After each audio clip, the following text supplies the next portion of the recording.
submarines. By the way, we're 15 to 20 years advanced in our submarines over anybody else. That was one of the things that I did in my first term.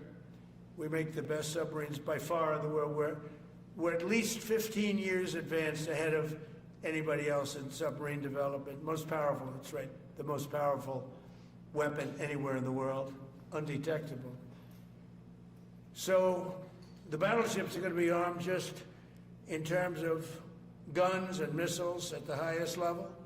They'll also have hypersonic weapons, many hypersonic weapons, state-of-the-art electric rail guns, and even the high-powered lasers that you've been starting to read about. We have lasers where you aim the laser at a target, it just wipes it out.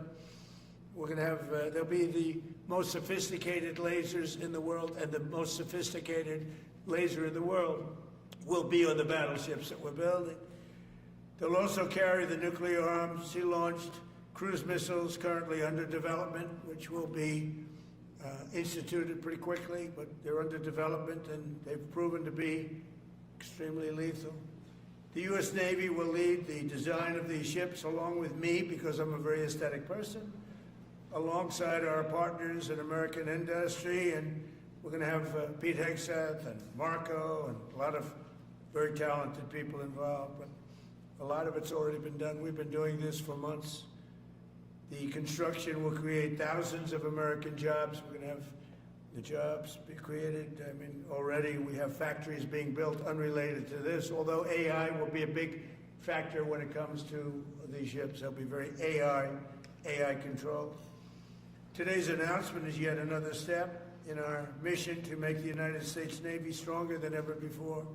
Again, when you talk about 100 times the power of these massive ships that we had years ago, it's pretty amazing. And next week I'm going to meet with the defense prime contractors. I'm going to meet with them here, Florida. And we're going to be talking about production schedules because they're too slow. We have many countries, allies, that are wanting to buy. We make the greatest equipment in the world, by far. Nobody's even close, but they don't produce them fast enough.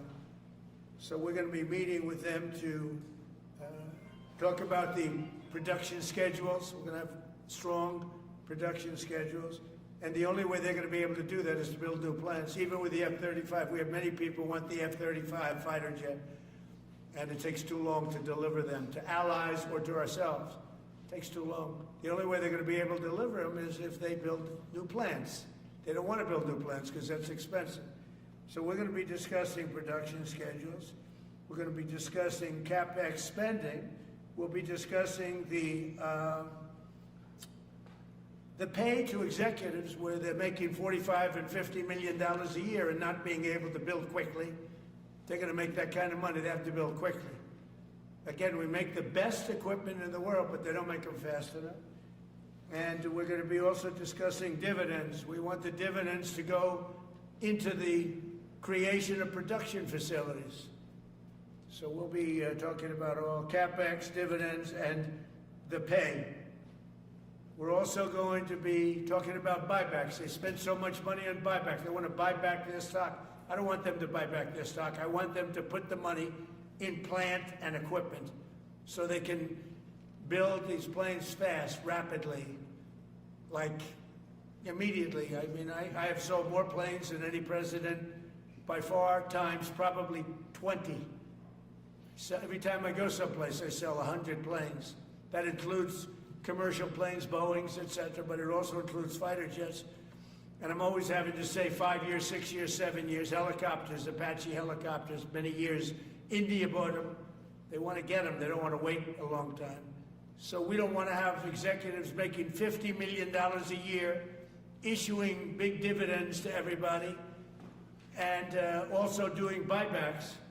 And then they say, well, we don't have the money to build a plant. They got to build plants. Plants to make F-35s, plants to make helicopters, plants to make the F-47 new jet. And that's it. And that's what I'm going to be talking to them about. They're going to start spending money on building airplanes and ships and the things that we need, not in 10 years and 15 years. We need them now. And we're strong about it. Last week, the Navy announced a brand new class of frigate, And they're going to be working with the South Korean company. Hanwha, a good company, recently agreed to invest $5 billion in Philadelphia Naval Shipyard. We're opening up the Philadelphia Shipyard. Once a great yard. Now it was a long time ago decommissioned, but now it's reopening. Working with the Navy and working with private companies.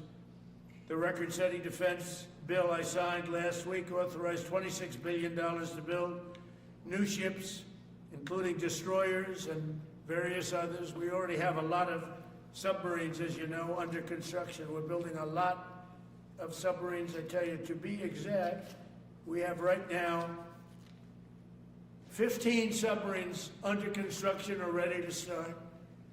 And we have, again, the greatest submarine in the world with our technology, like they talk about chips.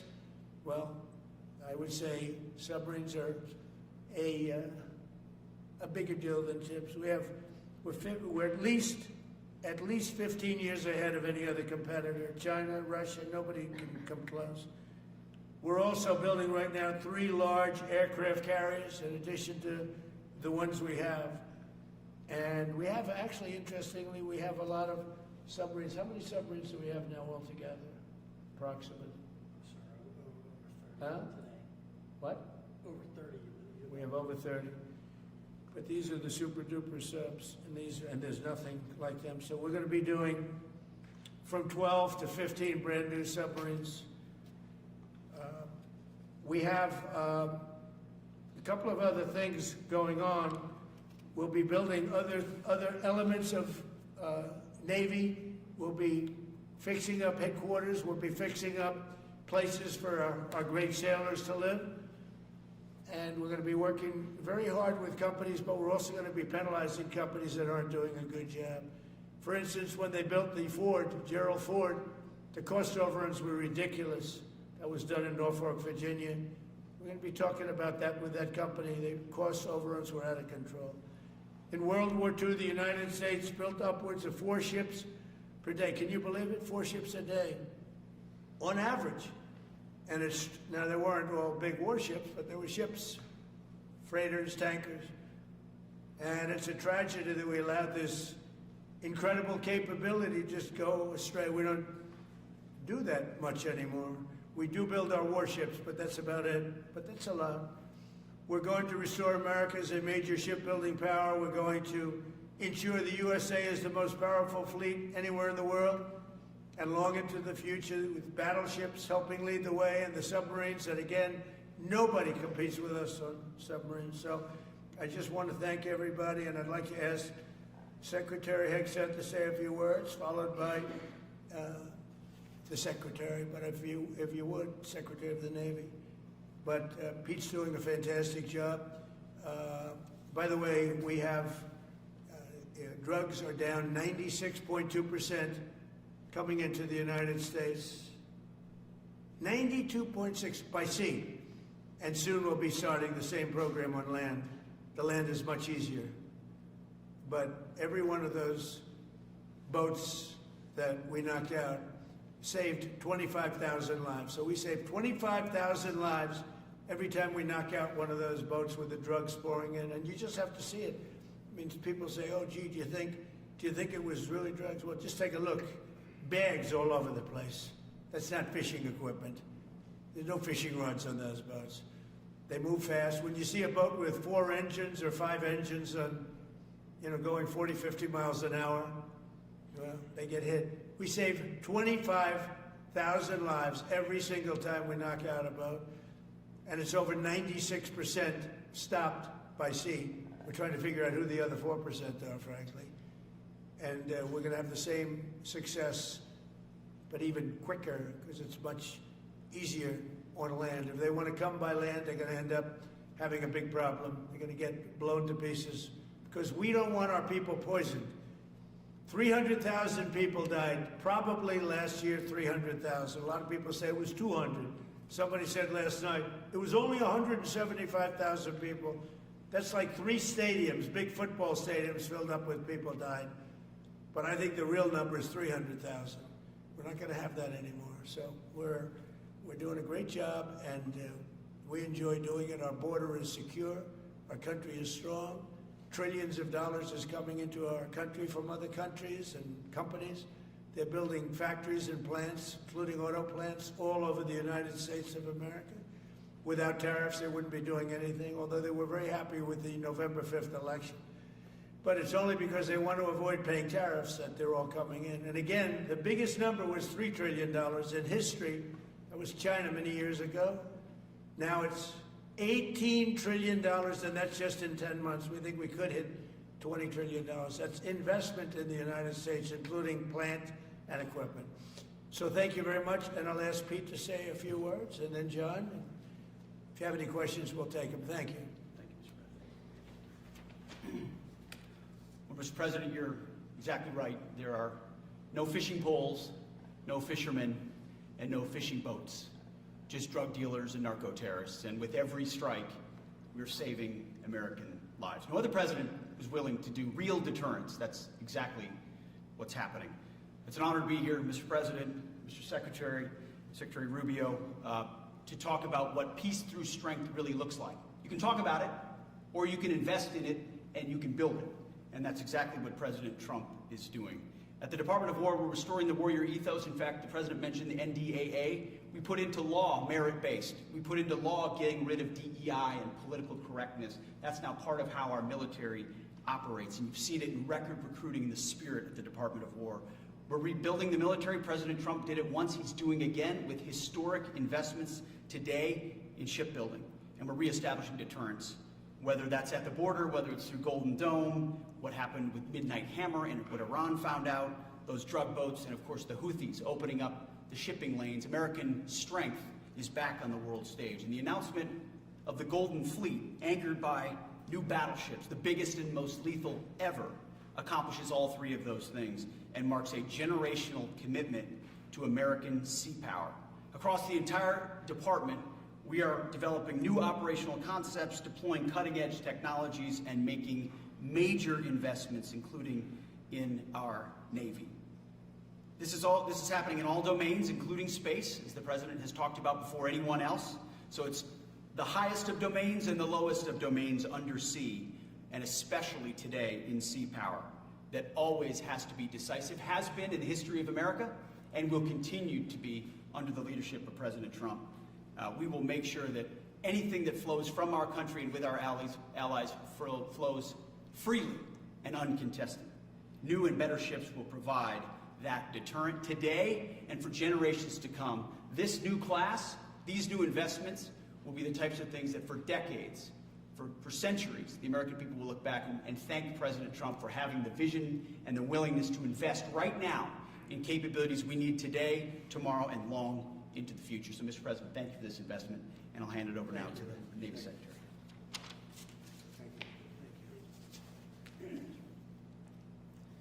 Mr. President, Secretary Hegseth, Secretary Rubio, thank you for being here on a very consequential day. From my very first conversation with President Trump about serving as a Secretary of the Navy, he's talked about the great Iowa-class battleship and why America doesn't build ships anymore with that kind of offensive firepower that takes the fight to the enemy. During my time in the job, I've talked extensively with our combatant commanders, like Admiral Paparo and Admiral Cooper, and our CNO, Admiral Cottle. And what I've learned is that not only is the President's idea a good one, it's something that Navy desperately needs and now has a formal requirement for.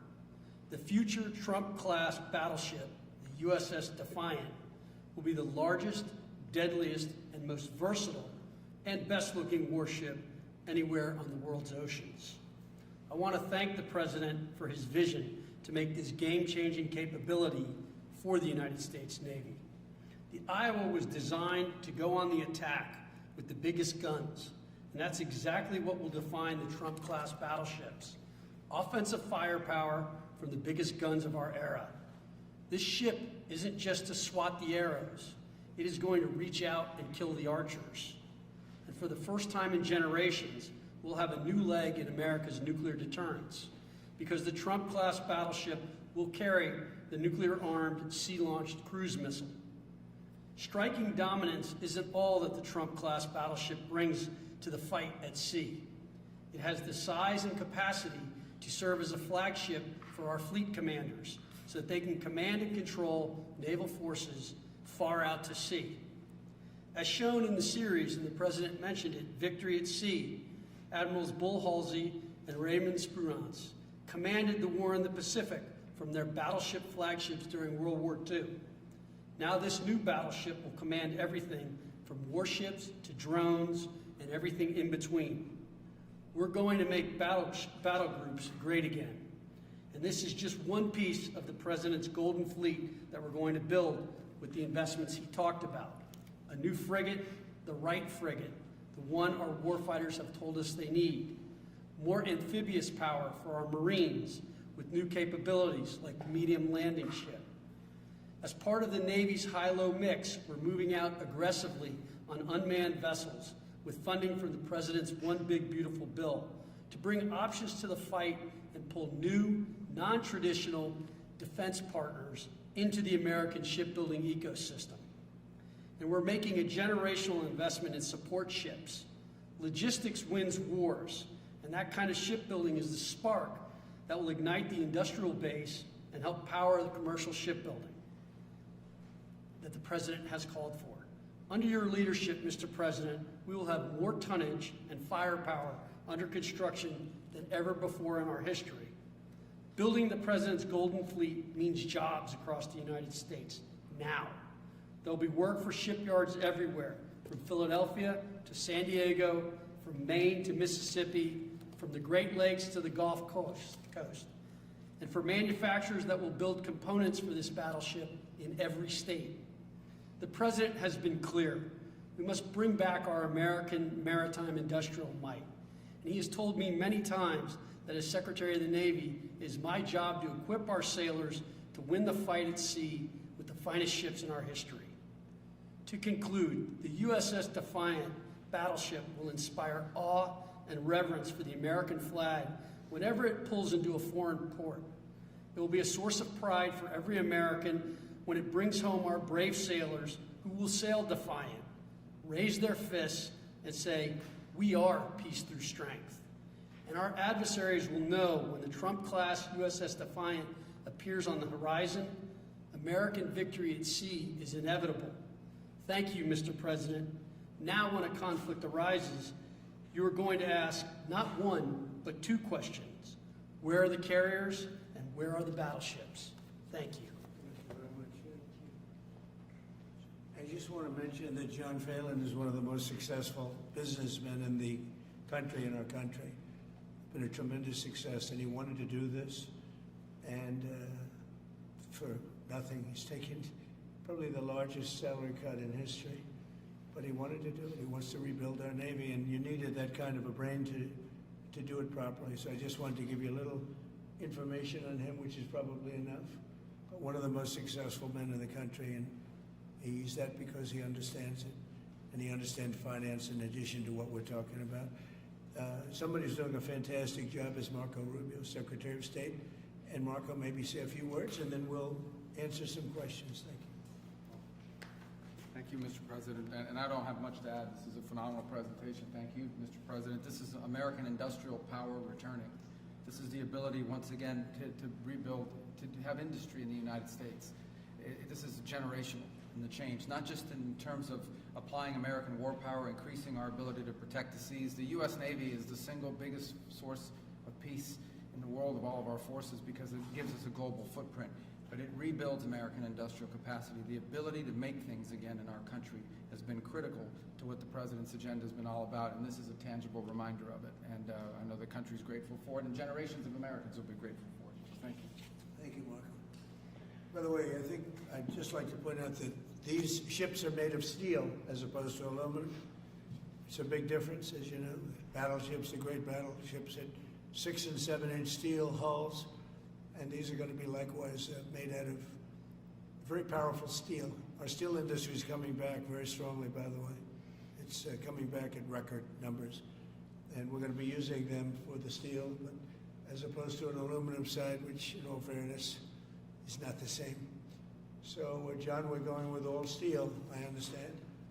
And it's going to be something that people are surprised, more expensive, but not even comparable in terms of the importance and the strength. Yeah, please. What's your timetable for these first two ships, and do you see them as a Yeah, counter to China? we'll start almost immediately, and we'll probably talk in about 2.5 years. And in terms of the mission, do you see it as a counter to China?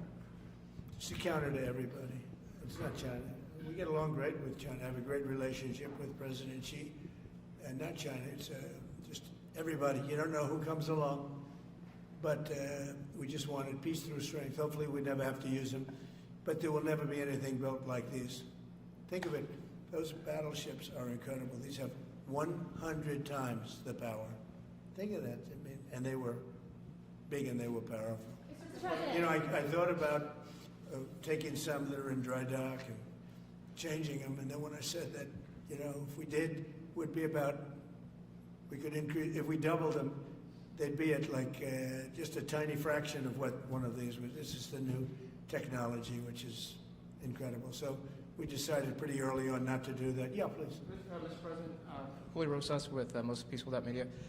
You just referenced the lower amount of illegal drugs that are coming by sea, and you just said that you're going to start that same program on land soon. Are you just referring to Venezuela, or are you referring to No, other countries in Latin America? Anywhere drugs are pouring in, anywhere, not just Venezuela. Yes.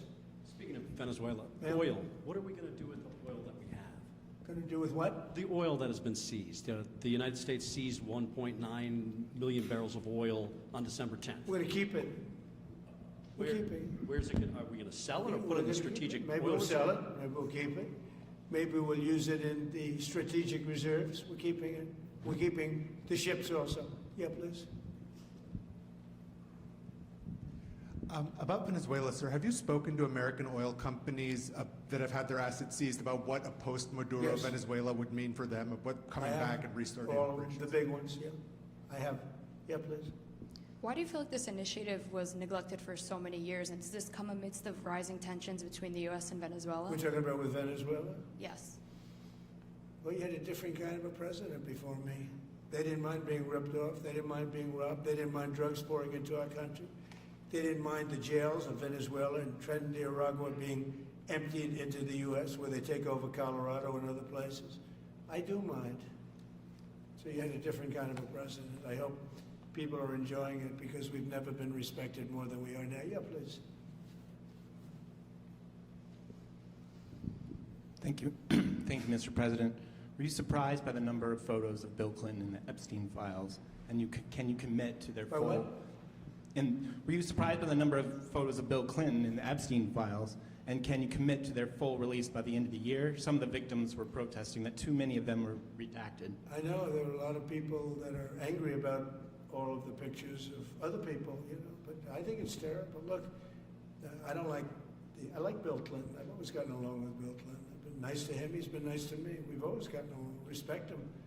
I hate to see photos come out of him, but this is what the Democrats, mostly Democrats, and a couple of bad Republicans are asking for. So they give me their photos of me too. Everybody was friendly with this guy, either friendly or not friendly. But he was around. He was all over Palm Beach and other places. The head of Harvard was his best friend, Larry Summers, and Bill Clinton was a friend of his. But everybody was.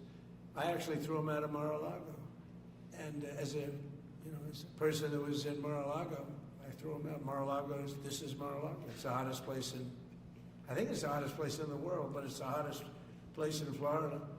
And everybody would come here. He'd come here. We actually threw him out. But no, I don't like the pictures of Bill Clinton being shown. I don't like the pictures of other people being shown. I think it's a terrible thing. I think Bill Clinton's a big boy. He can handle it. But you probably have pictures being exposed of other people that innocently met Jeffrey Epstein years ago, many years ago, and they're highly respected bankers and lawyers and others, and they'll end up, because of guys like Massey, who's a real lowlife, whose polls are down to about 9%, by the way, in the great state of Kentucky. If you look at Kentucky, Kentucky is such a great place, but I don't know, they've got a couple of people on there that are very strange in terms of leadership, but Massey's a loser, and he likes it, and then he works with the Democrats. He's just being used by the Democrats, because what this whole thing is with Epstein is a way of trying to deflect from the tremendous success that the Republican Party has. Like, for instance, today we're building the biggest ships in the world, most powerful ships in the world, and they're asking me questions about Jeffrey Epstein. I thought that was finished. I believe they gave over 100,000 pages of documents, and there is tremendous backlash. It's an interesting question because a lot of people are very angry that pictures are being released of other people that really had nothing to do with Epstein, but they're in a picture with him because he was in a party, and you ruin a reputation of somebody. So a lot of people are very angry that this continues. A lot of Republicans are angry because of the fact that it's just used to deflect against a tremendous success. Look, we have $18 trillion coming into our country. We have, I believe, we're going to have the most successful economy in history. We inherited a mess. Now prices are coming way down. Gasoline is less than $2 in some states. $1.99, $1.97, $1.95 a gallon. $1.95. Think of that. A gallon. Nobody ever thought they'd see that. They don't want to talk about that. They want to talk about Epstein. And the problem is a lot of Democrats are being caught up in the web, like Larry Summers. Larry Summers was the head of Harvard. He's now been forced to resign from every board he's on, and he was thrown off the Harvard board. Now, he was at Epstein's Island a lot. I wasn't. I never went there, by the way. But fortunately, it's nice. But I never went there. But a lot of people did go there. But instead of talking about the battleships, or instead of talking about most favored nations drugs, we're bringing down drug prices like at a level that has never even been thought of, by thousands.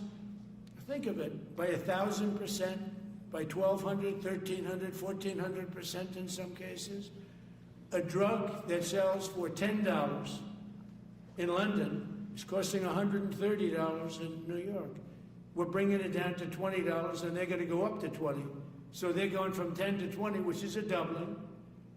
It's a doubling. It's a lot, but it's a doubling. But we're going down to 20.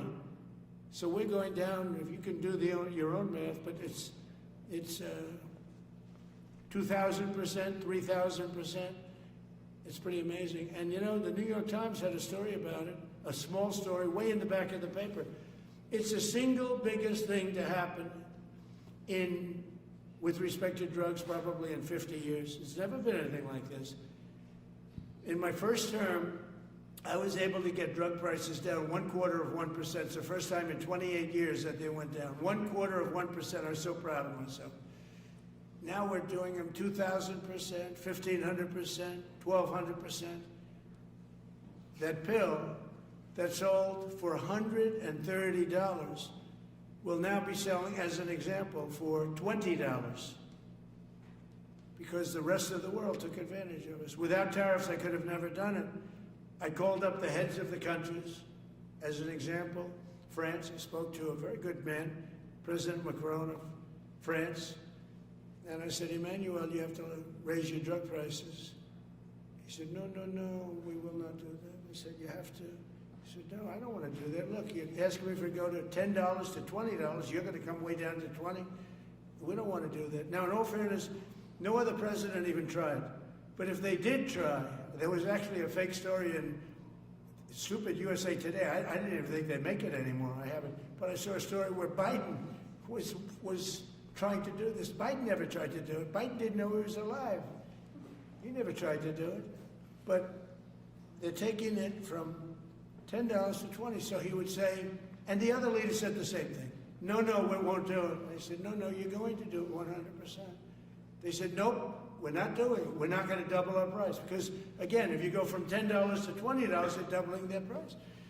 We're coming down, though, from $130 to $20, because we're going to get the lowest drug prices in the world. Whatever the lowest price is called favored nations, we're going to have the lowest price.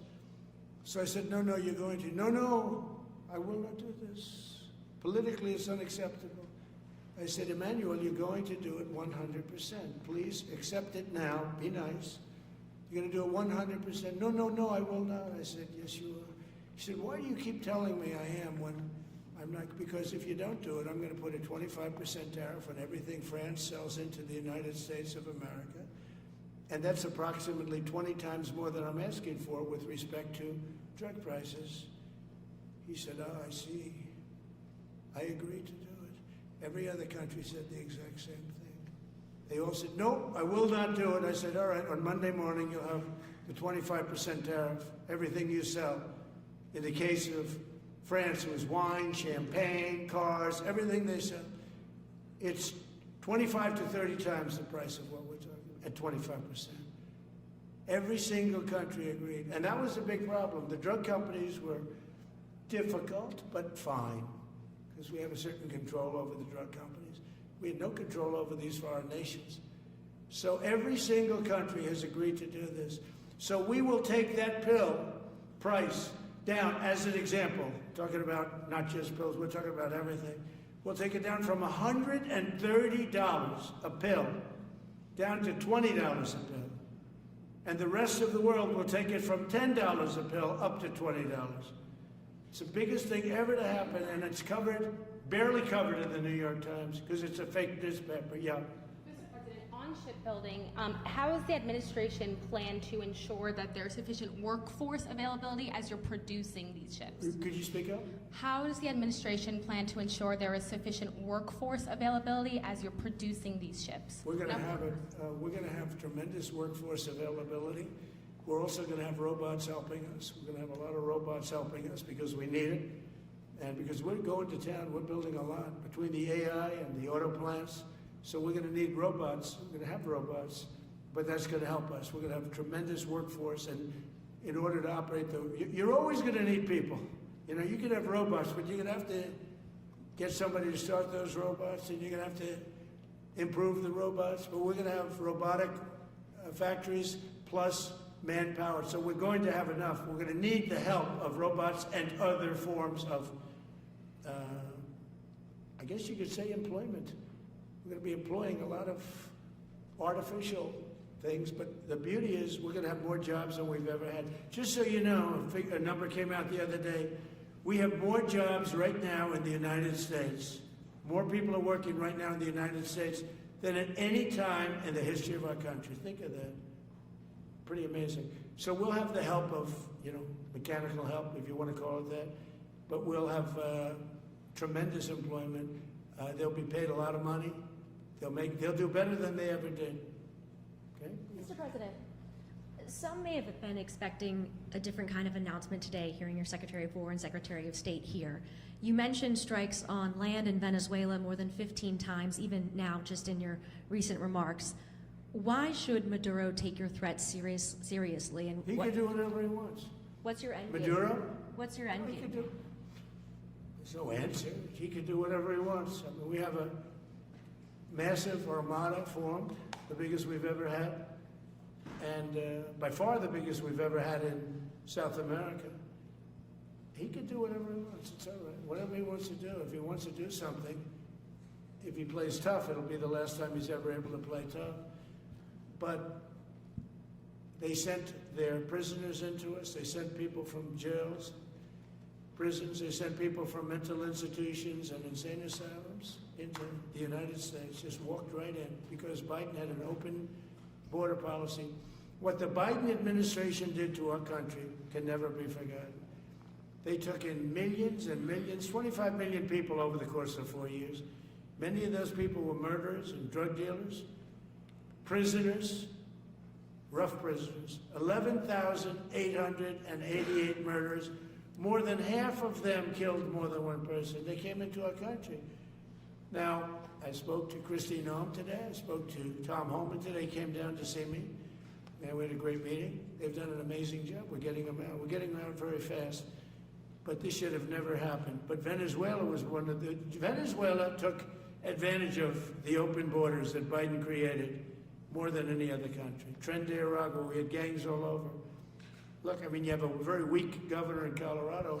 Look what happened in Colorado where they would occupy apartment houses. And he didn't want to do anything about it because he was scared. Any other questions? Yeah, go ahead, please. So in response to the United States taking sanctioned oil from Venezuela, Colombian President Gustavo Petro criticized the United States by saying, well, the Southwest is stolen land and that it should be returned to Latin America. I just wanted to know what your response to that is. Well, he has to watch because, he's got drug factories. They make cocaine in Colombia.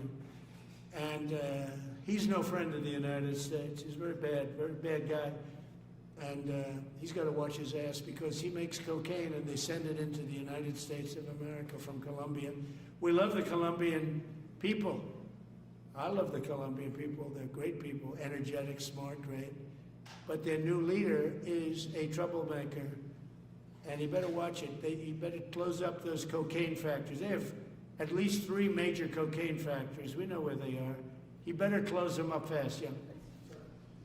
By the way, it's made and sold into the United States. Comes through Mexico. Thank you, sir. You've named Governor Landry to be new special envoy to Greenland. Yeah. How do you, what do you see that role entailing? And is it still your intention that Well, he Greenland called become me, part of and the you know, U.S.? he viewed Louisiana, the Louisiana Purchase. He said, I'm governor of Louisiana. And he said, I would love, I didn't call him, he called me. He's very proactive. He's a great guy. He's a deal guy. He's a deal maker type guy. And we need it for national protection. We need Greenland for national protection. They have a very small population. And I don't know, they say Denmark, but Denmark has spent no money. They have no military protection. If they say that Denmark was there 300 years ago or something with a boat, well, we were there with boats too, I'm sure. So we'll have to work it all out. But he felt very strongly, we need it for we need Greenland for national security. Not for minerals. We have so many sites for minerals and oil and everything. We have more oil than any other country in the world. We need Greenland for national security. And if you take a look at Greenland, you look up and down the coast, you have Russian and Chinese ships all over the place. We need it for national security. We have to have it. And he wanted to lead the charge. So we're making him, Marco, today, a special envoy to Greenland. Greenland's a big deal. Yeah. On Ukraine, can you give an update on the talks that took place this past weekend, and could a trilateral discussion of sort be the next step for Ukrainian, U.S., and Russian So the delegations? talks on Ukraine, Russia are going along. They lost, as you know, 27,000 soldiers last month, mostly soldiers, some people in Kiev, etc., but mostly soldiers. And the talks are going along.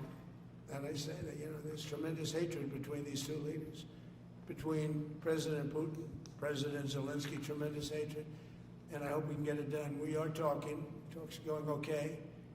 But, you know, I've solved 8 wars, and Thailand is starting to shape up. You know, they started with Cambodia, they started up again. But I think, Marco, we have that in pretty good shape to have that stopped. So we stopped 8 wars, and I thought this would be in the middle of the pack, but maybe easy, but in the middle of the pack. But there's a lot of hatred between those two people, and when there's hatred, there's, you know. But we stopped one war 38 years, one war 35 years, one war was going on for 32 years. And we stopped, think of it, we stopped a potential nuclear war between Pakistan and India. And the head of Pakistan, highly respected general, he's a field marshal, and also the Prime Minister of Pakistan said, President Trump saved 10 million lives, maybe more, by getting that war. You know, 8 planes were shot down. That war was starting to rage. And he actually said the other day that President Trump saved 10 million lives, maybe more. So we solved all these wars. The only one I haven't solved yet is Russia, Ukraine. Are you still pushing for the Christmas Day deadline with Russia and Ukraine? And have you spoken with Putin or Zelensky or plan to push the deal? I'll do whatever I have to do. I mean, I'd like to see it stop.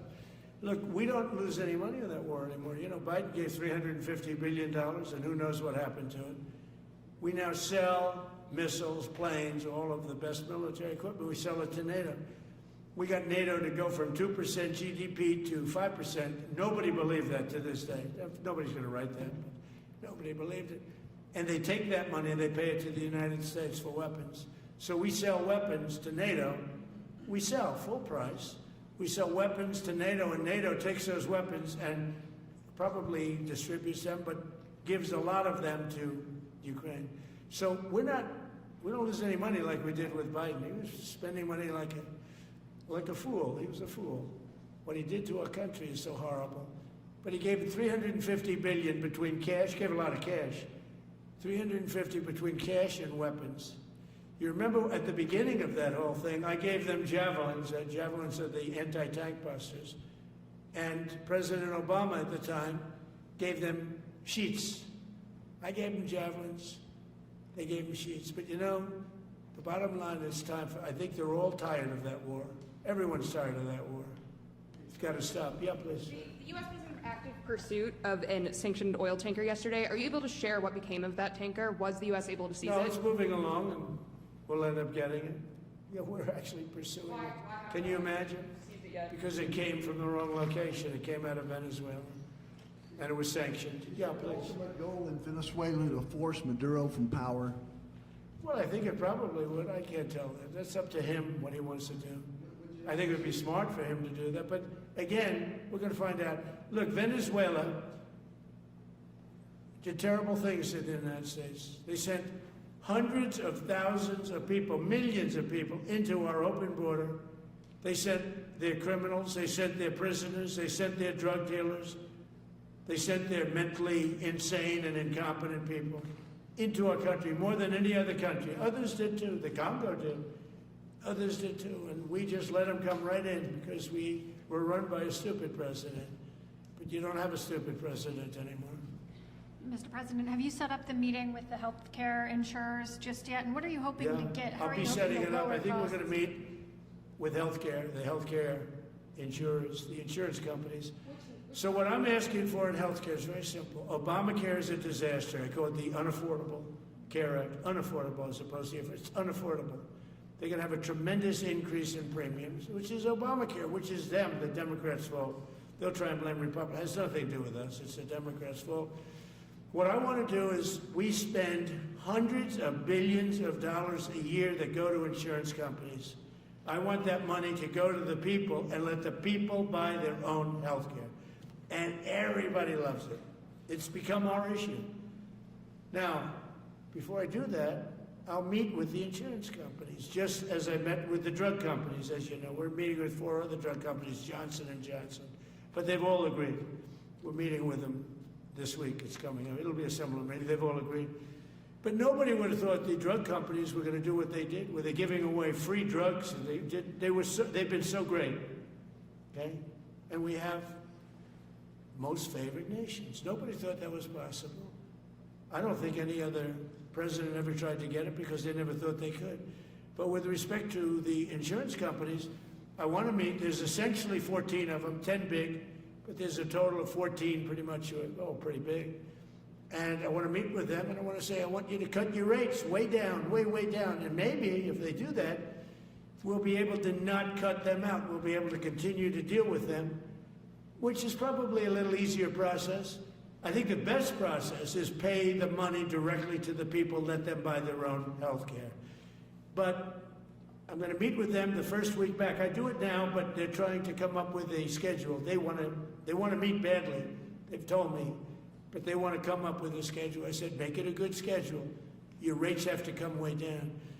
We're also going to meet with other insurance companies because under Biden, the insurance rates have gone through the roof. Auto insurance, home insurance. I mean, insurance companies are making far more than they're entitled to make. So we're going to be doing that. But just in the meantime, we'll be meeting with the insurance companies in the first week, the first few days back in Washington, because they're trying to come up with a proposal that will satisfy me. Thank you very much, everybody. Appreciate it. I hope you're going to enjoy the battleships. They're going to be beautiful. Thank you. And have a great Christmas if I don't speak to you. Thank you very much. Merry Christmas. Thank you very much.